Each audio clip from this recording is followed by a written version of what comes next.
this is where your design actually starts to look like, well, a balloon garland. Now, if you're like, wait, I thought we were building arches here.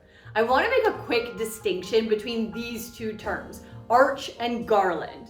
A balloon garland is formed the moment we connect two clusters together using the two tying methods we'll learn in this lesson. An arch, on the other hand, is formed when we intentionally shape a longer garland into a structured curve. At their core, all arches are garlands, but not all garlands are arches. Honestly though, it's all semantics. Call it an arch, call it a garland, call it whatever. Let's just connect our clusters. Grab a long neck from one balloon in the middle of your first cluster. Then you're gonna grab one from the middle of the second. This is gonna look ridiculous. You're gonna pull them both tightly together and secure them with a double knot. This is gonna be hard to demonstrate on video. I'm pulling, and notice how I keep these clusters close together as I tie them to avoid gaps and maintain that full flowing look. You can see that I have the knot tied here. If you're using primarily quads, smaller clusters, or premium brands like Tuftex or Sempertex with their super stretchy necks, you may be able to attach your whole garland this way. But sometimes it's downright impossible to necktie larger clusters or some balloon brands entirely. So that's when I rely on the second technique. First, stretch the 260 balloon to make it more flexible. Then tie an uninflated balloon in a double knot around the middle of a cluster.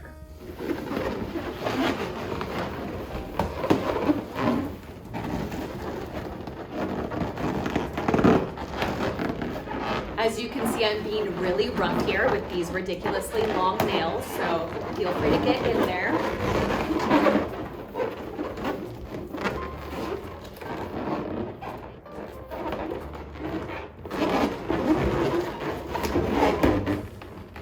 Okay, once that's done, bring another cluster flush against the one in your hand.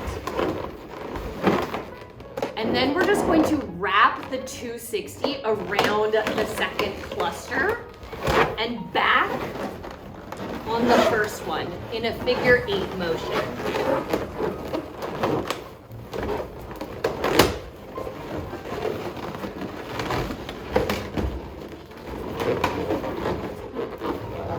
You're basically using the 260s as twine to join your clusters together.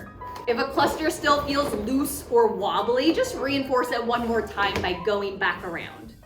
You can continue to use this 260 around multiple clusters, but if you're getting to the end of it, all we're gonna do is secure another 260 the same way that we did before. So just tie that into a double knot.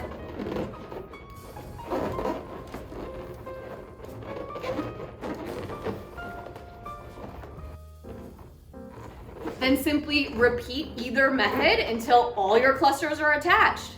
Once you've got your first few clusters together, take a progress pic. It's always cool to see how the garland takes shape over time. As I build my base, I continuously step back and look at it from across the room, asking myself, do the colors feel evenly spaced out and harmonious? Are the clusters flowing naturally? Do the sections look secure? Make any final adjustments now, because in the next lesson, we'll move on to securing your garland in its final place. This is where your design gets anchored down and transforms from a work in progress into the centerpiece of your event. Let's get it ready to shine.